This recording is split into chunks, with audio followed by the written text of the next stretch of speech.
Okay. That's a great question. Now I'm just happy to inspire, you know. So I feel like, you know, you just gotta put yourself out there, just be a little crazy sometimes. Absolutely. Can we get your name and what's your role here? I'm Pablo from MUSE by Pablo. I'm the head designer and creator of MUSE by Pablo. And you're from Tampa, right? I'm from Tampa, yeah. Okay, dope. Okay, so first of all, I want to start this off with saying I'm a huge fucking fan and have been for years at this point. I came across you online and I was like, yo, this is crazy. What are we doing here? We out here just doing this fashion shit. A whole bunch of creatives, and I think it's gonna be a dope night. Always been a wonder of my mind. What's your inspiration? Where do you draw from when you create these things? Things growing up, like I use a lot of Catholic imagery. You know, Catholics are really big on like, you know, Jesus pieces, right. Virgin Marys, yeah. So I draw a lot from that, and a lot of like Japanese fashion, you know, the layers, oversized. So recycle, upcycle, reconstruct. That's kind of our specialty at MUSE by Pablo. Okay. Can I ask, is this one itself, is this like a tapestry of some sort? Yeah. And then I just cut it. Same with the pants. And then this just like laser stitched on the sweater. A lot of people that I've talked to so far, they've talked about how Tampa doesn't have a particularly big fashion scene.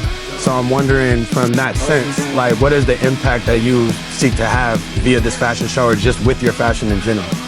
I think you could already see the effects of it, because when I first started out around 7 years ago, it was, you know, pretty dead. But now, like, I go out to events in Tampa, they know. And then I'll see what the young kids are wearing. I'm like, damn, I'm not the freshest one anymore, you know. So I'm like, but I'm just happy to be part of the culture, you know. I just create, and I'm able to make a living off of it, and you know, feed my kids and wife and provide. So I think that's just the biggest impact I could have. When you talk about culture, and at one point you were the only guy, and now it's like, you know, you see people that are either emulating or it's just their own thing, but there's a similarity. I don't want to use the word ostracized, but you were so different, it was kind of like, yo, this is weird. Yeah. Whereas now it's like, oh shit, this is it. You know what I mean? Like, it's so different than the normal fashion that you see. No, Do you feel like that's becoming the mainstream? I think it is, yeah. I feel like now with Instagram and social media, you know, anybody's able to look at how people are dressing, you know, in Japan, Russia, here. So people kind of emulate that. Right. And then, you know, as a creative, I feel like your ego sometimes hurts when people try to do something you're doing. You hurt my feelings. Yeah. You know, at first I used to feel a certain way, like when people do something I do.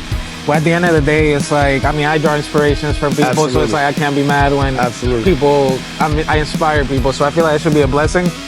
Is this one collection, or is this pieces from various things, or do you even work? So, nah, for my fashion shows, I usually try to do something special just for the fashion shows. Yeah, and I never even sell them. I don't know, I just make it for the show, and that's it. It's the end of it. Tell me, like, just a quick, like, wild story from your fashion exploits. Probably when I first started.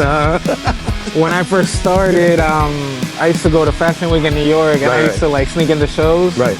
So I was able to sneak in some big shows. I snuck into the Yeezy show. I saw Kanye, Kim. I snuck into the Marc Jacobs. I ended up backstage with the models. When you say sneaking, I'm imagining you like going through a back door. Oh, like, yeah. Nah, the best way is just act like you're famous. Act like you're famous, walk right in. They'd be like, hey, just keep walking. Don't even look back. Just keep walking. It's funny. So like the wildest story, it almost seems like it's from your origin, from when no one recognized you. Yeah, exactly. That's crazy. I feel like that helped me out a lot. You know, like traveling places, sneaking into places I wasn't supposed to. Right. And then, you know, a few years later, I'm getting invited to those like, please places. come. Yeah. Okay, well, thank you again, brother. Of course. Thank you. I appreciate it. Thank you.